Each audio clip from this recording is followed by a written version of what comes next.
Tere tulemast kuulama konservatiivse kristlase taskuhäälingut. Iga nädalane sügav vestlus usu, poliitika ja kultuuri teemadel.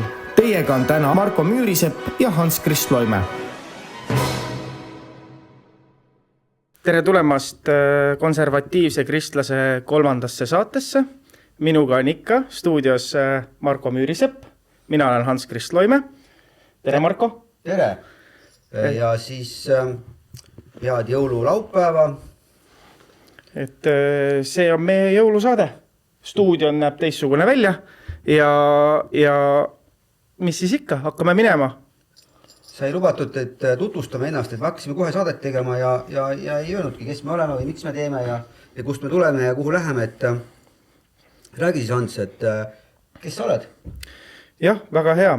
Alustame minust. Ma olen noorem, et minust vähem rääkida. Et Marko veidi vanem inimene juba, et tal on palju asju, millest ta tahab rääkida ja võib-olla saatekuulajal on ka nagu põnevam nagu siis jälgida, millega Marko on elus juba hakkama saanud.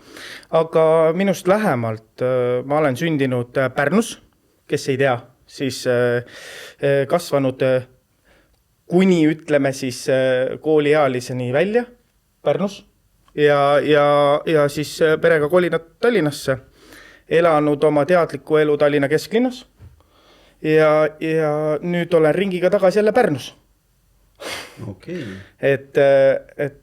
Aga ei, kooli lõpetasin ilusasti Tallinnas, telekommunikatsiooni eriala ja peale seda tegin enda, ütleme, reklaamiagentuuri, kus ma siis hakkasin tegelema videode monteerimise ja reklaamiga ja kõige muuga, et on tehtud siis sellist, ütleme, meediatööd hästi pikalt siis, kuni COVID tuli, ütleme, et siis tuli hakata ühildama kõiki, ütleme, meedia ja reklaamitöid kokku, et mis oli ka siis kujundusega seotud ja kõik sellised asjad tulid juurde, et mida sai kodus teha ja ei pidanud väga nagu, ütleme, välja, ütleme siis võtteplatsile minema.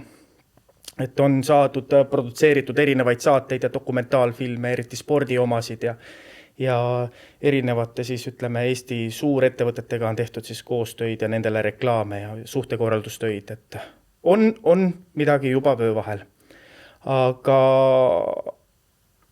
2025 detsember siis otsustasin mina elus esimest korda liituda siis ka ühe poliitilise jõuga ehk siis Isamaa erakonnaga, et ja minu jaoks oli väga selline huvitav, et kogu aeg olen tahtnud tegelikult poliitikas kaasa lüüa, ja siis tundus nagu on see selline õige hetk, et ja kohe tulidki kohalikud valimised peale ja väga huvitav oli ise olla tegelikult selles, ütleme, telgi taga ja telgi ees ja inimestega suhelda, et jah, hirmutas võib-olla kõige rohkem see, et seda teadmatust oli hästi palju, et ikka alati räägitakse, et näed, et selle öeldakse halvasti ja nii edasi, aga kuna ise nii värske selles asjas olin, siis ei oskanud karta. Okay. Et pigem oli põnev ja on siiani põnev ja siis ma saingi juba Markoga tuttavaks. Ja siin me oleme ja täna on juba 3. saade ja jõulusaade täpselt. Jaa, aga tegelikult on selline lugu, et enne kui me tuttavaks saime, tuvastasin ma ära, kas oled ka konservatiiv ja siis on meil võimalus ka seda asja nüüd ikkagi üle käia, et uurida siis sinu arvamust sellest konservatiivsusest, kui sul on veel, või tahad veel midagi öelda? Ei. Et mulle eraldi, ma ei ole endast seda lahti kirjutanud. Ma tean, et sul on alati see. Ja. Ma küsin su käest, et kas homopaaridel peaks olema õigus lapsi adopteerida? Mina arvan, et ei peaks olema. See on selline kindel ei, et kuskilt jookseb piir. Kas abielu peaks olema naise ja mehe vahel sõlmituna? Jah. Väga hea. Kas transsooliste õigused on teema, millega riik peaks rohkem tegelema? Ma arvan, et ei. Kas Eesti peaks piirama sisserännet kultuuriliselt väga erinevatest riikidest? Ma arvan, et peaks piirama, et kohe kindlasti ja see on teema, millega peaks tegelikult riik tegelema veel, nagu ütleme, veel laiemalt, et need kultuuriliselt erinevatest kohtadest inimesed, kes tulevad, me tegelikult ka valimiste ajal ma süvenesin hästi palju, mis toimub Inglismaal ja Prantsusmaal. Et ja mõne, ütleme, selle video, kes jälgib mind ja kes on vaadanud neid videosi, siis ma päris nagu võtsin selle asja lahti ja näitasin, et mis tegelikult mõnel, ütleme, Inglismaal Oxfordi tänaval tegelikult toimub. Et seal, ütleme, tavainimene ei taha enam ei julge minna enam isegi välja. Et see on päris kurb on seda vaadata, et ma tahan, et meil ei läheks niimoodi. Ma tõesti loodan. Vabandust, nii. Kas sündivuse tõstmiseks peaks riik tegema rohkem meetmeid? Riik päris kõike ei saa teha, inimesed peavad ka olema, aga riik peaks olema abiks, ütleme, peredele, jah. Väga hea. Kas sõnavabadust peaks piirama, kui see riivab kellegi tundeid? Ei. Okei. Nüüd on siis kõige parem küsimus, millest me oleme juba saanud tagasisidet, et et ei tea, kas ikka on nii hea küsimus, et kas see on õige, kui naine seab karjääri pere ja laste kasvatamisest ettepoole? No siin on jah erinevaid vastuseid, ka meie enda erakonnast, eks ju. Et mina arvan, et ei, ma ei hakka põhjendama. Tead, aga mina tegelikult, just eile oli, me saame palju fännikirju ja eile siis ma suhtlesin, jäin chatima ühe meie fänniga ja siis tegelikult on see, et see küsimus, et kas on õige, kui naine seab karjääri pere ja laste kasvatamisest ettepoole, meie nagu mõistes on see, et kas see on õige see, kui naine nagu tal on laps sündinud, surub lapse kohe sõime ja kiirustab tagasi tööle, sest et tööle on niivõrd palju raha peale tulemas. See on pigem ja see on see, mida me põhimõtteliselt nagu küsime, et loomulikult me ei arva seda, ega me ei ole kuskil keskajas, et naised peavad kodus olema ja nad ei tohiks tööle käiagi, et seda me ei arva, aga see oli siis selline lugu. Okei. Ja, et no räägi veel midagi, et mis sa veel põnevat lisad enda kohta?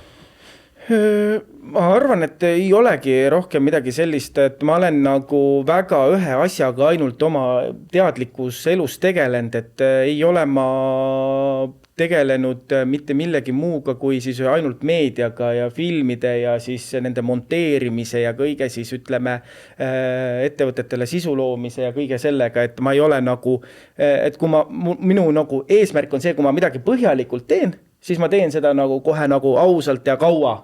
Et ma nagu järjepidev, ma ei anna nagu lihtsalt alla, et isegi kui on olnud selliseid keerulisi hetki, siis ma olen jäänud nagu selle töö peale ja olen seda nagu pressinud ja nagu et ja ma nüüd tegelikult elukaaslasega juba paar aastat tagasi hakkasime ka tegelema lemmiklooma omanikele sellist mobiilirakendust ka.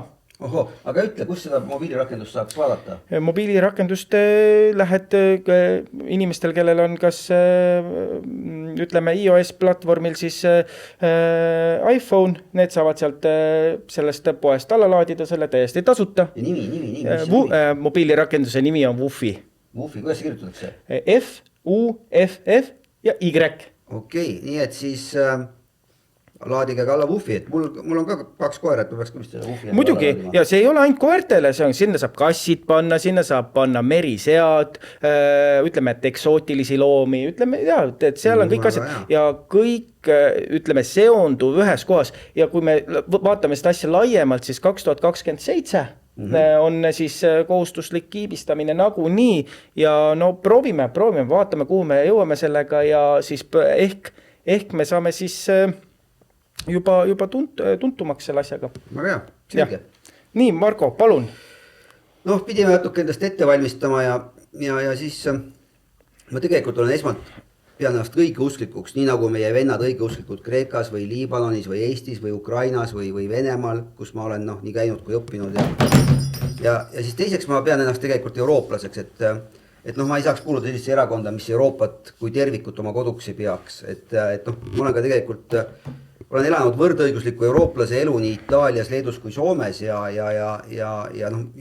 leetnud palju aega Lätis ja Korsikal, mis küll ma kuulub Prantsusmaa külge, aga mille iseseisvuse vastu ma küll ei oleks. Aga siis ma räägin ka mitmeid Euroopa keeli ja siis kolmandaks ma olen eestlane ja pigem ma olen isegi rohkem nagu pean ennast nagu lisaks eestlasel pean ennast ka hiidlase järeltulijaks, hiidlased, eks ole, need on need, kes on sündinud Hiiumaal, mul ema on sündinud Hiiumaal.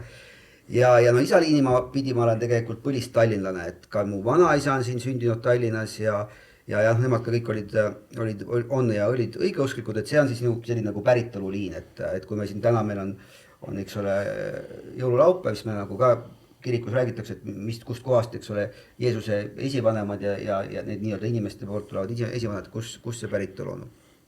No aga täpsemalt olen mina üles kasvanud Mustamäel ja siis edasi elanud vaheldumisi Pirita ja Vanalinna vahel, ja Hiiumaaga seob mind see, et ma olen Eesti Apostliku Õigeusu Kiriku Kuriste Jumalasünnitaja sündimise kiriku lugeja, juhatuse liige ja tegelikult esindan neid ka siis kiriku suurkogul.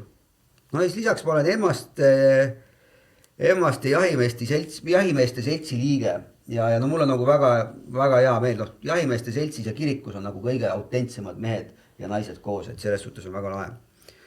No ja siis mul on Jumala poolt õnnistatud ja Moskva patriarhaadi Eesti Õigeusu Kiriku Nevski katedraalis sõlmitud laulatusest sündinud 2 poega, Arjan ja Elesaar, need on 20 ja 17. Ja siis, kui 5 aastat tagasi, kui asusin õppima Eesti Apostliku Õigeusu Kiriku ja Eesti Evangeelse Luteri Kiriku teoloogia Usuteaduste Instituuti õigeusu teoloogia programmi, vahetasin ma ka kiriklikku kuulumist, ma läksin nii-öelda Moskvalt selle Konstantinoopoli alla. Ja muidugi Jumal tasus seda ilgelt, et andes mulle võimalus olla ka Oikomeedilise patriarhi visiidi korraldusmeeskonnas aastal 2023 ja siis mul oli võimalus temaga ka kohtuda nii Eestis kui Konstantinoopolis. Ja lisaks siis hetkel ma olen Eesti Apostliku Õigeusu Kiriku kirikuvalitsuse ehk juhatuse hääleõiguseta nõunik ja seal liikmeks on meil palju erinevate erakondade esindajate, kusjuures näiteks Urmas Sõõrumaa on seal meil arhkon ja ehk siis nii-öelda kiriku majandusasjade nõustaja ja siis on meil seal Pärnust on meil näiteks Keskerakonnast Vilja Vetik, kes vahetas Isamaa Keskerakonna vastu just. Jah, et seda teab Pärnu mees, sa peaksid teadma. Mina tean hästi, jah. Olgu, ja siis töiselt olen alustanud tegelikult hospitality valdkonnas või hotelliäris raamatupidajana ja seal olin välja kuni reisibüroo direktorini nii Eestis kui Venemaal ja hiljem liikusin IT valdkonda, kus olin siis olin müügiosakonna juhiks tarkvara arenduse, majandustarkvara lahenduste ja andmebaasi tarkvaradele ning sealt edasi juba SAP ja Microsofti majandustarkvarade ja dokumendihaldustarkvarade juurutusmeeskondade juht. Ja juhtisin ka neid firmasid, mis sellega tegelesid nii Eestis kui Leedus. No ja loen oma suurimaks saavutuseks Eesti Rahandusministeeriumile ja sealt edasi praktiliselt kogu riigile ja sealt edasi see levis kogu riigile ja Tallinna linnale ja Tervisekassale selgrooks SAP majandustarkvara müüki, et ma olen selle asja juures olnud. Ja siis ma müüsin ka Leedus tervishoiu ja majandusministeeriumile Eestist pärit dokumendihaldustarkvara üle 20 aasta tagasi, mis siis põhimõtteliselt oli siis päris lahe, et Eesti IT läks Leedu avaliku sektori. No ja siis on jõudnud olla ka akadeemias nii ettevõtlus- kui turundusainete õppejõud nii Tallinna Tehnikakõrgkoolis kui ka Audenteses, kus ma olin ka prodekaanina, mis hiljem siis liideti TalTechiga. No ja siis ma olen hiljem maailma suurimale kindlustusmaaklerile maha müüdud kindlustusmaakleri filiaali juhtinud Eestis ja ka ühisrahastuse startup finantseerimiste juures olnud. Ja täna olen ma passiivne investor startup valdkonnas põhiliselt startup Wiseguys'i kaudu. Nii, aga kuna me kõikidele siis teeme, et sa võid mu käest küsida need keerulised küsimused. Jah, et anna ma siis loen maha, et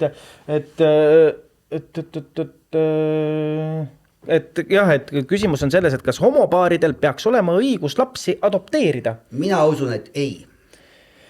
Kas abielu peaks olema ainult mehe ja naise vahel? Ja eriti veel ma usun, et see peab olema ühe mehe ja ühe naise vaheline liit. Kas transsooliste õigused on teema, millega peaks rohkem tegelema? Ma arvan ei, ma arvan, et transsoolisusega peaks tegelema meditsiiniasutused. Kas Eesti peaks piirama sisserännet kultuuriliselt väga erinevatest riikidest?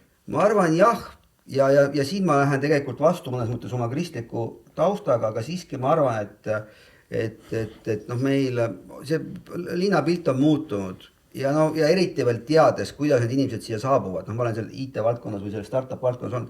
Seal on nii, et nad tulevad siia riiki mingisuguste kavalate plaadidega tegelikult. Ja siis pärast tulemist nad tulevad need sugulased kaasa ja neid tuleb ja mõnikord on ikkagi teistsugune näeb välja juba see Mustamäe mõningad alad. No kui me vaatame, kuidas need üliõpilased tegelikult Tartusse üritasid siin paar aastat tagasi tulla, et kandideerisid ja said oma õpingute viisa kätte, et see aasta enam ma lugesin, et PPA vist enam niimoodi läbi ei lasknud, et nad maksid küll selle ära, aga kui peale isikute, ütleme, ulatuslikku kontrolli, siis neid ikkagi riiki ei lastud sisse juba, et see on nagu asi, millega oleks pidanud varem tegelema tegelikult. Aga no ma ei ole nagu, ma ei ole kellegi vastu mul midagi, ma austan kõiki erinevaid neid kultuuri ja religioone, aga no lihtsalt ma arvan seda, et Eestisse neid ei ole vaja rohkem juurde. Jah, see peab olema see, et miks nad tulevad. Jah. Et kas sündimuse tõstmiseks peaks riik tegema rohkem meetmeid? No loomulikult, et sellest ma isegi mäletan, kui minu lapsed olid, ma sain seda isa palka ja neid värke, eks ole, et selles suhtes see andis nagu sellise nagu kindlustunde, et nagu riik hoolib ja teab seda ja kust me siis neid tulevasi maksumaksjaid saame, neid me saame ainult läbi laste, et see on üks asi, mis peaks olema selge prioriteet ja no õnneks nagu enamus erakondasid ka näeb seda, et nii on. Nii. Kas sõnavabadust peaks piirama, kui see riivab kellegi tundeid? Ei, ja selles suhtes, et see on, no mina olen üles kasvanud, eks ole, või sündinud Nõukogude Liidus või sellest täiesti autoritaarsest diktatuuri riigis, eks ole, ja seal meil ei olnud sõnavabadust ja ma leian seda, et peab olema igal ühel õigus sõnavabadusel, kui kellelgi on õigus öelda, et jumalat ei ole olemas, peab olema kellelgi teisel jälle õigus öelda seda, et peded põlevad põrgus ja keegi ei tohi seda eest ühte ega teist karistada. Kas on õige, kui naine seab karjääri, pere ja laste kasvatamisest ettepoole? No ma ei pea seda õigeks, ma arvan seda, et siiski on igal ühel oma roll ja lapsed väga vajavad oma ema ja see on, ütleme see ema poolt antav ellus ja hool lastele nende kasvamise esimesel 5 aastal või 7 aastal on nagu väga suure väärtusega ja kui on inimestel võimalik seda, et seda pakkuda täisajana emapoolset hoolt lastele oleks eelistatud, nii edasi. Aga lähme siis parempoolsed ja vasakpoolsed mõõtvad küsimused ka, millele sa siis vastasid, et kas rikkad peaksid rohkem makse maksma? Ei. Kas ettevõtted peaksid rohkem makse maksma? Ei. Kas riik peaks päästma raskustesse sattunud firmasid? No ma arvan, et pigem ei, et selles suhtes ma arvan, et pigem ei. Aga Marko, ma ütlen, et aga COVID ajal? Kui on sellised ekstreemsed olukorrad. COVID ajal oli selline lugu, et lihtsalt riik sundis ettevõtteid mitte tegelema ettevõtlusega, vaat COVID ajal on teine lugu ja sõja ajal ja sellistes asjades. Aga üldiselt nii, et kui kes ma usun turgu, kui ei saa hakkama, siis tee midagi muud. Või näiteks tegid kogu 20 aastat mingit ühtemoodi, tuli uus tehnoloogia, enam sinu seda ettevõtlust vaja ei ole, see ei osanud muutuda kõik, siis tuleb lõpetada see tegevus. Jah, et ekstreemses olukorras siis ikkagi pigem võiks toetada mingi määral. Ja ma ütlesingi pigem ei, selles suhtes on jah. Kas riiklik alampalk on vajalik? Ja see oli see, me rääkisime sellest esimeses episoodis, kes tahab, kuulake uuesti üle. Ja siin on see, et mul jäi üks vahele, kas inimesed peaksid ise rohkem oma pensioni eest vastutama? Ma arvan, et pigem sellest on jälle me esimeses episoodis lõpupoole on kirjas, on nagu saate kuulda, et mis see põhjendus on.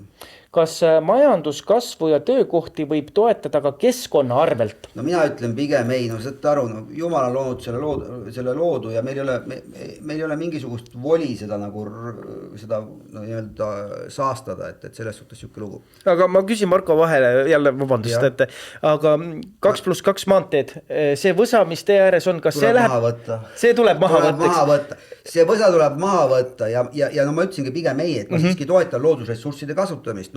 Eestis tuleb põlevkivi kaevandada ja ma samamoodi pean fosforiiti meie ühise rikkuse allikaks, nii et samamoodi fosforiidi kaevame üles, aga see ei tähenda seda, et me peaksime seda umbes, ma ei tea, väga loodust hävitaval moel tegema. Me peame tegema oma parima äranägemise järgi loodust säästval moel selle. Jah, et käisin aasta aega tagasi Geoloogiaamet korraldas konverentsi, et seal öeldi ka, et me ei pea ju tervet Rakvere üles ometi kaevama, eks ju. Et seal kõrval on ka neid alasid, et alati kui mõeldakse selle kaevandamisega, siis inimene ikka mõtleb seda, et see läheb nagu eriti hulluks kätte ära ja tõmmatakse terve linnek üles. Päris niimoodi, ma arvan, seda asja ikkagi ei tehta ja on tegelikult juba meetmeid küll, kuidas seda on võimalik niimoodi teha, et keskkonnale kallim, aga on võimalik. Kuule, aga me lubasime tegelikult, juba lubasime teha Europarlamendi saadikut ülevaate. Jah, täpselt. Ja me olemegi nii kaugele jõudnud juba, et võtame siis ette ja ikka omadest alustame, on ju? Ja võtame siis ette Riho Terrase kõigepealt ja Riho Terras, tema kuulub meil Euroopa Parlamendi suurimasse ja mõjukamasse fraktsiooni Euroopa Rahvaparteisse. See on paremtsentralistlik rühm, kuhu kuulub näiteks Euroopa Komisjoni president Ursula von der Leyen.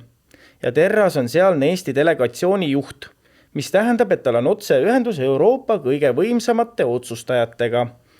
Ja millega siis ütleme siis kindral, nagu teda seal koridoris kutsutakse, et mina ei teadnudki, et kui ma hakkasin uurima päris täpselt, et kuidas siis on, eks, et kuidas siis üldse on, et kas see härra Terras või, aga seal, nagu ma aru sain ja ütleme niimoodi välja lugesin interneti avarustest, siis ikkagi öeldakse kindral tema kohta. Ma arvan, et see on õige. Ja tema siis tegeleb väga suures ulatuses, ütleme, kaitsetööstuse küsimustega. Ehk siis tema on väga suur hääl, et meil, ütleme, Eesti kaitsetööstus areneks, et me suudaksime neid ettevõtteid, ütleme, kaasata, ütleme, oma kaitse tugevustesse ja kõigesse sellesse, eks ju, et me suudaksime seda arendada, ütleme, jätkusuutlikult. Ja tema siis, ütleme, tema kõige suurem siis ongi, ta on suutnud selle maha, ütleme, jutumärkides siis müüa Brüsselile. Ja kas sa tead, mina näiteks ei teadnud seda, et tema on näiteks ainus saadik, kes on ise juhtinud riigi kaitseväge ja istunud NATO sõjalises komitees, et see ei ole lihtsalt niimoodi, et see ei ole niimoodi, et lihtsalt on keegi kuskilt valitud mingi ametnik ja lihtsalt ta siis avaldab arvamust, vaid siis tal on tegelikult mitte, tal on tegelikult see teooria ja see poliitika läheb kokku, et selle kõigega, et ta on ise planeerinud NATO ühisõppusi, ehk ta teab, et kus kink pigistab, et ei ole niimoodi, et proovime ja siis vaatame, kas õnnestub, ja ta on reaalselt, ta on istunud laua taga maailma tippkindralitega, et kellest on palju muidugi täna ka Euroopa riikide kaitsevaldkonna tegelikult juhid, et see on tegelikult on uhke ja see on kõva tunnustus tegelikult meile, et meil on tegelikult ka selline tipptasemel kindral, ja ta tegelikult tuli poliitikasse ja ta tuli Isamaasse, et ma arvan, et sellised, ütleme, inimesed, kes on pigem edasipüüdlikud ja mitte ei jäta nagu neid asju enda teada, vaid tulevad ja jagavad ka seda, ütleme, laiemale üldsusele ja siis tegelikult me võidame sellest palju. Et loodame, et kindral jätkab ja teeb seda asja hoole ja armastusega edasi. Ja tegu on konservatiivse kindraliga, kes tegelikult on öelnud, et konservatiivsuse kristlus ning Euroopa Liit ja NATO ei ole kuidagi teineteist välistavad või vaenavad, et Eestis on meil teatud mingi grupp seltskond, kes püüab nende vahel tugevat kiilu luua, aga meie siin laua taga või meie siin diivani peal arvame, et see on vastupidi. Ja konservatiivsuse ja kristluse mõte ei ole nii-öelda tema arvates ajamasinat leiutada ja pöörduda tagasi keskaega, vaid hoida alal kindlaid väärtuseid kaasa ja dünaamilises eneseteostust pakkuvas maailmas. Mina ise olen natuke jälginud Riho Terrast, kindral Terrast ning võin kinnitada, et tegu on alandliku kristlasega, kes vaikselt loeb söögipalve, lööb risti ette enne, kui ta sööma asub, et teda ei nagu kaugelt vaadates on tähele pannud. See kinnitab minu eelnevaid teadmisi ja et mul näiteks oli naabriks ja peresõbraks üks USA Panama invasiooni ja muude huvitavate kogemustega kolonel, kes ütles, et rebasurus, kus pommid langevad, ei ole ateiste põhimõtteliselt, et sellest suhtes huvitav. Ja mul on selge austus Riho vastu ja tema tegevus ennekõike julgeoleku valdkonnas üks puhtamaid näiteid Euroopa pärandi kaitsmisest, vastates samas kaasaegse maailma väljakutsetele. Mina olen tema kutsel käinud Brüsselis ning kinnitan, et ta on õige mees seal. Lisaks ka sotsiaalselt pädev, kuna meie külaskoja suutis ta Jaak Madissoni meie kohtumise afterpartile organiseerida. Ja Jaak tuli koos oma EKRE-st noormeestest jüngritega, aga nüüd on ta muidugi Keskerakonnas, aga olgu. Aga me võime ka kiirelt öelda, et kuidas siis tema nägemus asjast on. Et need samad küsimused. Et kas abielu peaks olema mehe ja naise vaheline? Riho Terras arvab pigem jah. Kas homopaaridel peaks olema õigus lapsi adopteerida? Riho Terras arvab ei. Kas Eesti peaks piirama sisserännet kultuuriliselt väga erinevatest riikidest? Riho Terras arvab ei ja ma ei tea, miks ta arvab ei, aga ju siis on tal mingi põhjus selleks, et see on nüüd selline esimene konservatiiv meil, kes siin ei ole nagu suurelt selle vastu, aga olgu, edasi. Kas sündimuse tõstmiseks peaks riik tegema rohkem meetmeid? Ta arvab jah. Kas on õige, kui naine seab karjääri, pere ja lastest kasvatamisest ettepoole? Ja siin vastab kindral jah ja siin vastab, et see on, ta arvab õige, et ta seab karjääri üle, siin ta ei ole niivõrd konservatiivne, aga las ta olla siis, nii. Parem ja vasakpoolsed on siis, kas rikkad peaksid rohkem makse maksma? Kas ettevõtted peaksid? Kas riik peaks päästma raskustesse sattunud firmasid? No väga parempoolne nägemus, ta aastab ei. Ja kas riiklik alampalk on vajalik? Siin ta vastab pigem jah, ikkagi kristlik vaade, eks ole. kas majanduskasvu ja töökohti võib toetada ka keskkonna arvelt? No siin ta arvab jah, selles suhtes ta läheb natuke vastuolu kristlike vaadetega, kuna loodus on jumala loodu ning me ei peaks seda rikkuma. Taas kuulake me esimest episoodi, miks me nii arvame. Et aga ma lisan ennem, kui me lähme Jüri Ratase juurde, et oli kaks hästi veel, kas riigile kuuluvaid asju peaks erastama, siin ta arvab ei, ta on nagu vasakpoolne selle vaate koha pealt.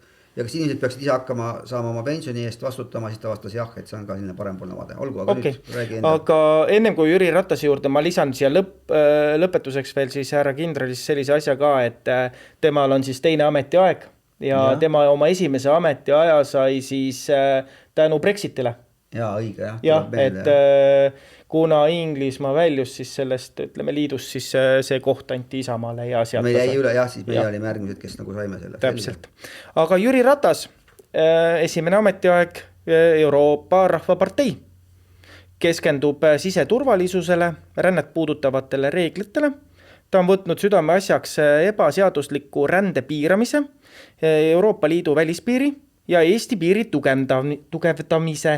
Kui oli ka valitsusjuht, ma märgin lihtsalt ära, siis oli põhiküsimus see, et seda piiri küsimus saaks võimalikult kiiresti ja aktiivselt ehitada, et see piiri küsimus on tõesti, et mul on niisugune tunne, et me praegu ei ole nii kiiresti läinud sellega edasi, kui me siis läksime, et loodame, et me jõuame Eestis ka selle, ütleme, piiri tugevdamisega nagu veel aktiivsemasse faasi. Mõju Eestile. Tema tegevus aitab kaasa näiteks sellele, et Euroopa Liidu rahastus jõuaks näiteks Eesti idapiiri ehitusse. Täpselt just, mida mainisime, eks. Et, ja tema siis, ütleme, Jüri, ütleme, on niisugune uuringute ja energeetika siis komisjonis koos Riho Terrasega näiteks, et ja miks see on hea, eks, et alati, ütleme, sellises suures komisjonis töötades on, ma vähemalt eeldan ja mis välja tuli ka, et see topelt, ütleme, löögijõud, eks ju, et ütleme, et oma eestlasega, ütleme, Euroopa Komisjonis on ikka parem läbi rääkida neid asju ja ütleme seda kandepinda, et sa saad kedagi mõjutada paremini, et kuidas neid otsuseid siis langetatakse. Et aga mis, ma seda kirja ei pannud seda, aga ma tean seda, et kuna Jüri on endine valitsusjuht, siis tal on hästi hea helistada läbi ka neid endiseid valitsusjuhte, kes on siis Euroopa Parlamendis ja see on tema jaoks hästi palju neid uksi avanud. Mul elukaaslane käis seal samas Jüri kutsel, käis täpselt sama moodi nagu sina, jah, et Riho Terrasel külas, tema käis Jüri Ratasel külas, ja siis seal just rääkis ka seda, et on niimoodi, et kui sa oled juba kuskil olnud eelnevalt, ütleme niimoodi aktiivne, siis on natukene lihtsam siis neid uksi avada. Ma ei tea, kas Jüri tegi ka seda parem vasakpoolset? Ei teinud, tema ei teinud seda. Okei. Et on sul midagi Jüri kohta ise lisada? No, sa kõik rääkisid ära, mis tema need põhilised on, et mina lihtsalt võin lisada seda, et mina olen teda Pirital metsaradadel oma koeraga jalutamas kohanud minevikus ja mees koeraga on alati usaldusväärne minu silmis. Ja ma olen tegelikult Hiiumaa praami peal ka näinud. On nagu ikkagi, ta on meile lähedal. Aga olgu, läheme järgmisi juurde. Nii, Jaak Madisson, Keskerakond, kaldkriips EKRE siis EKRE-st ta kanditeeris, sai selle koha ja ka nüüd poole pealt on hobuseid vahetanud ja Keskerakonnas. Et Euroopa konservatiivid ja reformistid tegeleb migratsiooniga, migratsioonipoliitika kriitikaga ja seisab rahvusriikide suveräänsuse eest. Ta on häälekas rohepöörde kulude ja bürokraatia vähendamise teemal. Lisaan selle ka siia ära, et ta on ainukene see inimene või ütleme siis saadik, kes käib ise reaalselt kohal piiridel. Et nendel välispiiridel, eriti Poolas ja et ei võta eriti, ütleme siis nende ametnike nõu kuulda, kellel siis ette kirjutatakse, et tema on see, kes käib päriselt nagu kohal ka, et ma olen nagu mõnda asja kuulanud, et mida ta suudab ilma, ütleme siis emotsioonideta siis väljendada, et tema tegevus on suunatud sellele, et Brüsseli ettekirjutused näiteks metsanduses või põllumajanduses ei piiraks Eesti inimeste otsustusõigusi ja et elukalliduse tõus rohereformide tõttu oleks kontrolli all. Et, ja ta kuulub ka muidugi sinna Frontexisse, et mis on siis Euroopa Liidu piirivalveagentuur, et ta nõuab seal väga sükest, ütleme, karmi kätte, mis on muidugi õige, et tänu sellele on näiteks ka Poola enda piiri kõvasti tugevdanud ja ütleme, et ja ka Poola on sealt siis abi saanud ja tänu sellele ilmselt jõuab ka meile midagi sellist, neid seire ja erinevaid, ütleme, tehnilisi asju, mis siis meie piiri, ütleme, siis paremaks ja turvalisemaks teevad, et kui toetuda viimastele uudistele, siis ju vaata, kui head seire asjad meil juba tegelikult on, et me kohe saame tegelikult teada, et mis toimub meie piiri juures, et muidugi saaks seda veel paremaks muuta, aga loodame, et ta siis võtab selle veel, et ta ei väsi ikka ära. Väga hea, Võt. väga hea. Kas tema vastas nendele küsimusele? Tema ei vastanud, aga Jaak Madissonist on mul paar isiklikku mälestust. Esiteks Brüsselis, kui olin Riho Terrase külaline, kohtusin Jaak Madissoniga juba öö hämaruses, kui saabus sellesse kurikuulsasse baari, millest on muidugi meedias kirjas olnud, baari taas jälle EKRE noorjüngriga ning siis ma esitasin talle väljakutse. Küsisin ta käest Neitsi Maarja Neitsi sünni kohta, ehk praegu on meil tegelikult ju jõululaupäev ja küsisingi seda, et kas ta usub sellesse Neitsi Maarja Neitsis sündi ning ta ei kinnitanud sellesse uskumist, ehk mina õigeusklikuna ei sea selliseid imesid kahtluse alla, seega ei saa ma teda täiesti konservatiivseks kristlaseks kutsuda. Aga see oli selline hilise õhtuemaruse jutt, eks ole, et ega võt selline lugu. Aga näed, on ka inimene, käib väljas ja laseb ka vahepeal niimoodi, ütleme, Inimene nagu meie. Just, väga tore. Aga ma arvan, et vist võiksime nüüd minna vist järgmist kiirelt käia veel mõned muud Eesti saadikud läbi. Jaa, käime kiirelt läbi. Näiteks Euroopa Parlamendis on esindatud ka sotsiaaldemokraadid, Marina Kaljurand, sotsiaaldemokraadid ja demokraatide fraktsioon. Ja ennem kui ma räägin, mida ta teeb seal, ma ütlen seda, mina ei teadnud seda. See on väga huvitav fakt. 13-kordne Eesti meister sulgpallis. Marina Kaljurand? Jah. Mina ei teadnud seda. Ma loodan, et internet räägib nagu õigust, et ma loodan, et 80–91 tuli ta kokku 13 korral Eesti meistriks sulgpallis. Igal juhul mina toetan, et Marina Kaljurand võiks jätkata sulgpalli propageerimist. Jaa, see kõlab huvitavalt, et ta võiks tulla ja sellega edasi tegeleda. Jah. Et tegeleb peamiselt küberjulgeoleku ja isiku andmete kaitsega kodanikuvabaduse, ütleme, komisjonis, siis, mille lühend on siis libe. See on tõesti üks libe värk. Ja juhib Euroopa Liidu suhteid Lõuna-Kaukaasia riikidega. Selge. Tema töö tagab, et Eesti kui digiriigi huvid on kaitstud uute andmekaitseseaduste loomisel. Samuti hoiab ta fookuses Gruusia, Armeenia toetamist, mis on Eesti välispoliitiline prioriteet. Kuigi teda tuntakse kui tõsist diplomanti, välisministrit ja eurosaadikut, on tal selja taga märkimisväärne sportlaskarjäär, mis tõesti on väga huvitav. Väga vahe. Nii, aga lähme siis edasi. Sven Mikser, ka täpselt sotsiaaldemokraadid ja demokraatide fraktsioon. Ja tema on siis, tema kohta, ma ütlen ausalt, ma otsisin, kanguta ükskõik mida välja. Aga ütleme, et tema on natukene, ma isegi praegu panen puusalt ja natukene niimoodi, mis mul tegelikult lugedes meelde jäi, oli see, et tema tegelikult on, tema puldis ei käi eriti ja kui käib, siis on see väga harv siukene üldse, pigem nii ja naa, aga tegelikult tema suurem töö on komisjonis, kus ta tegelikult aitab siis, ütleme, neid asju kirja panna ja on väga nõudlik nendes sõnadest, mis siis sinna dokumenti jõuavad. Et see on tema selline suurem töö. Ja Mikser toetab tõesti, et Euroopa Liit näiteks laieneb Moldova ja Ukraina suunal. Et just, et liigutada seda Euroopa piiri ja et jah, poliitiline kirurg. Okei. Et ja lähme siis edasi. Mina vist annaks teda veel oma konservatiivsuse punktid, et ma olen teda, mulle tundub, et tal on sama kaaslane, kes ta oli umbes 20 aastat tagasi, kui ma juhuslikult võtsin Sven Mikseri ja tema kaaslase oma Honda Prelüüdi tagaistmele pärast seda, kui me tulime ühelt Hansa Luige Ekspressi peolt ja koju minnes, aga mäletan tegelikult Sven Mikseri siniseid riibulisi aluspükse, mis ta valgetest pükstest läbi paistsid. Igast, mul on nagu inimest, igast just on mingi siuke inimliku asja nagu mälestus, aga olgu, lähme järgmise juurde. Ja Urmas Paet, Reformierakond, Renew Europe, uuenev Euroopa ja kusjuures tema on Euroopa Parlamendi liige alates 2014. aastast. No jah, 11 aastat. Aga ta ei ole nendest poliitikutest, kes seal meil on, kõige kauem olnud. Nii. Me jõuame alles selleni. Aha.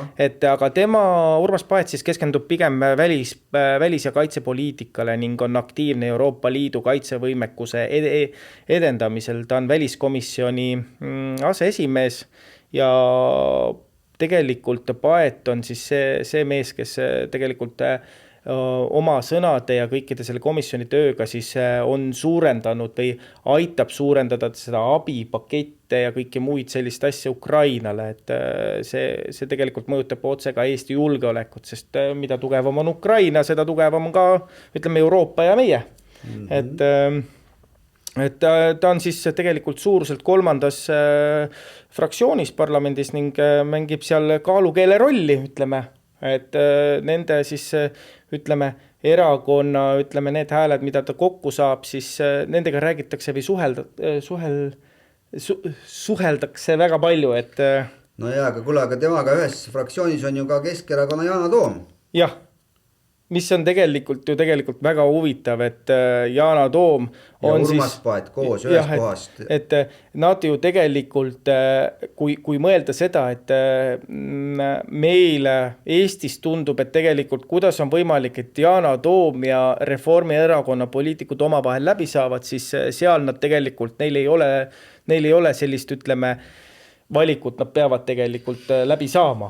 Aga noh, ütleme siis nii, et mis siis, kui need Euroopa Rahvapartei ja Euroopa Euroopa konservatiivid ja reformistid, eks ole, nemad kuuluvad nii-öelda sarnaseid ideoloogiaga plokki, siis tegelikult sotsiaaldemokraadid ja see Renew Europe kuuluvad tihti ka sarnast, nende võib tuua välja nendel sarnaseid nagu eesmärke ja üks nende eesmärkideks on see Green Deal, eks ole, millest me kõik teame, millel on üks süki jama.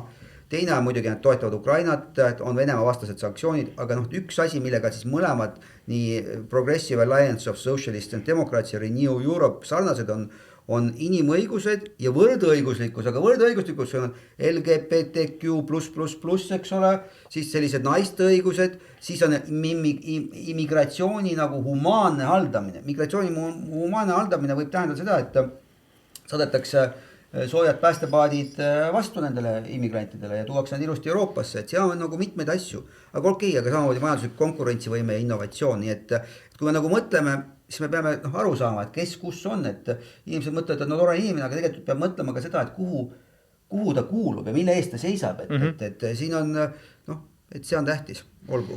Nii, aga Yana Toom on siis meie viimane Europarlamendi saadik ja tema on siis olnud nendest, temal on 3. ametiaeg peaks olema nüüd ja ta on 4 kuud vist kauem olnud kui Urmas Paet, et tema alustas seda tööd seal siis tunduvalt varem.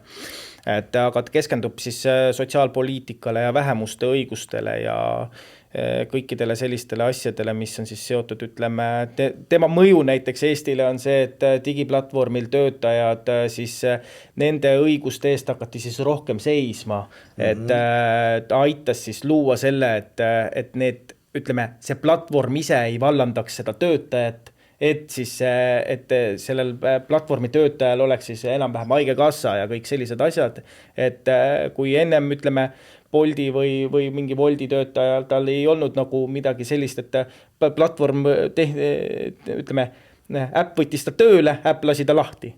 Et siis nüüd on ikkagi niimoodi, et on sinna vahel ikkagi inimene pandud, et see inimene aitab siis, ütleme, vajadusel sellest inimesest siis ka lahti saada, ütleme siis õiguslikus formaadis, et aga Yana Toom ise muidu on vasakpoolsete vaadetega poliitik, et selgelt vasakpoolsete vaadetega, et ja noh, päris palju seikasi on tal ka endal muidu olnud, et nii Vene meedia ja kõikide muude asjadega ka, mis tegelikult ei ole paljudele väga meeldiv. Ja ta on isegi Süüria endise diktaatoril külas käinud ja muud sellised lood. Aga olgu, kuule, aga põhimõtteliselt on tänane, nüüd on kõikidel vist on aeg minna õhtu kirikusse või siis hakata kiiresti küpsetama oma toitusid, mis veel küpsetamata on. Ja siis me anname teile teada, et teate, nädala aja pärast uuesti, siis on aasta viimane jah, täpselt, me leppisime kokku, et Marko valib ühe teema välja, mina valin ühe teema välja, mis oli just selle aasta niisugune põnevam teema. Põnevaid teemasid oli tegelikult palju, mina ei ole veel tegelikult välja, ära Marko enda teemad ka veel ära, et ma proovin nüüd just, et kui jõululauast mul nüüd aega üle jääb, proovin nüüd välja mõelda, mis see teema on, aga mul on üks asi veel, ennem kui me selle jõulusaate lõpetame. Aga mul on ka üks asi veel. Sul on ka üks asi veel või? Kumb esimesena? Mina, sul on suur asi või? No mul on väiksem asi natuke. No ütle sina ennem. Nii, teate, ja nüüd on nii, et kuna jõulukingid on teil ostetud, pakitud ja kui teil nüüd raha üle jäi, siis ma soovitaksin seda annetada www.kirikule.ee portaali kaudu ja seal on üleval siis Eesti Apostliku Õigeusu Kiriku mõningad kogudused, näiteks meie Hiiumaa kogudus. Väga mõnus. Tõesti, ütlen ausalt, et tehke seda inimesed, tehke. Ja mis sinu lõpp oli? Ja minul on üks ilus kingitus kaassaate juhile. Oi. Palun, Marko, ja mina soovin sulle ilusat jõuluaega. Aitäh, aga nüüd on juhke värk, et mina soovisin, et sina annetaksid sinna portaali ja sina tegid mulle kingituse. Ja, aga keegi peab ka kingituse saama, kes on stuudios alati. Selge, suur tänu. Kuule, aga häid jõule. Häid jõule, Marko. Ja perele ja kõikidele sõpradele ja tuttavatele häid jõule. Häid jõule ja kohtume teiega juba vana aasta viimasel päeval. Ja siis me räägime teile kusjuures meie järgmise poolaasta plaanidest, mis teemad tulevad, võib-olla toome juba välja mõned esimesed külalised. Nii et kohtumiseni. Kohtumiseni.